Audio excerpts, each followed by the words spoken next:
What about business? Here's some of the things I think if you're in business, do everything you can to know your business. In other words, your industry, your field, your profession. I brought up a lot of magazines. I just read every week: Restaurant Business, Restaurant Hospitality. The one that I really love is called Nation's Restaurant News, which is, it just keeps me not just thinking about the local area, but the whole scene in the United States. I just love it. It's something that I do that keeps me abreast of our industry. So that's knowing the industry. Then knowing your own business is really cool. This wad of paper here is 3 sheets long. I call it our hot flash. And it comes out once a week, and it has, and he made it up. It's a living document.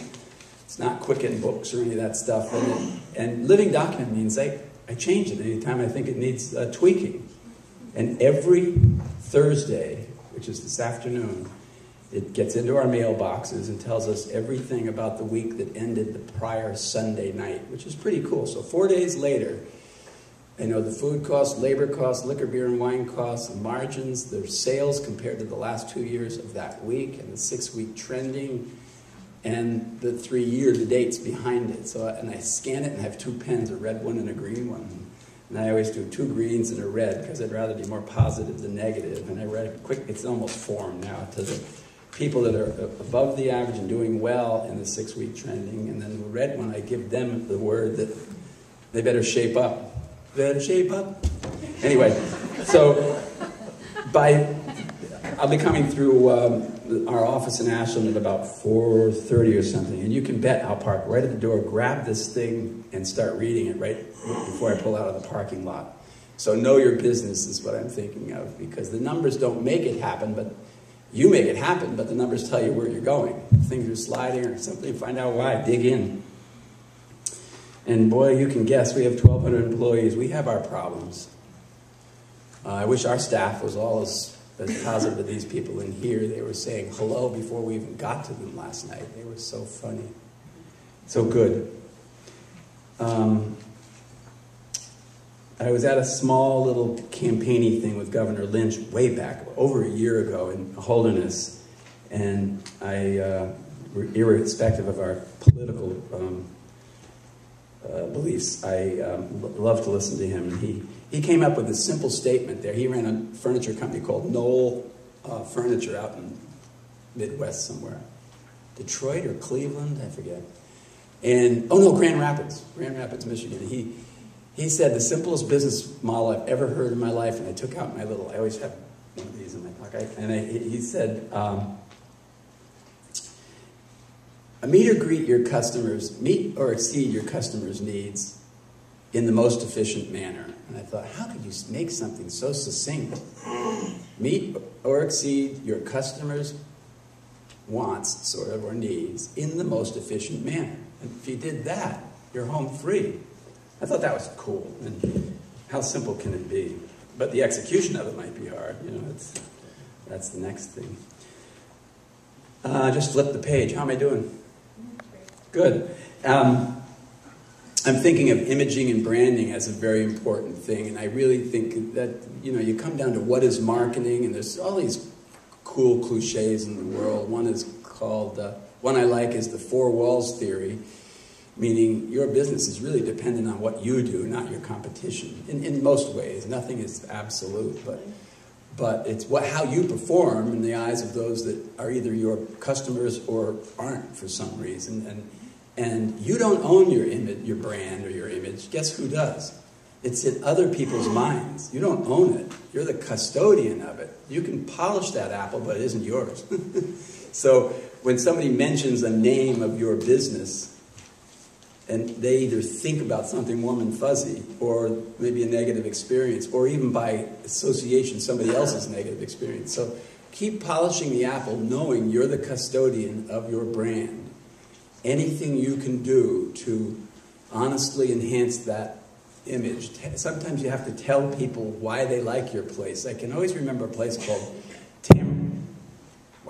Tamarack Drive-In down in Weirs Beach that was very successful, run by Gil and Gina Rogers for years.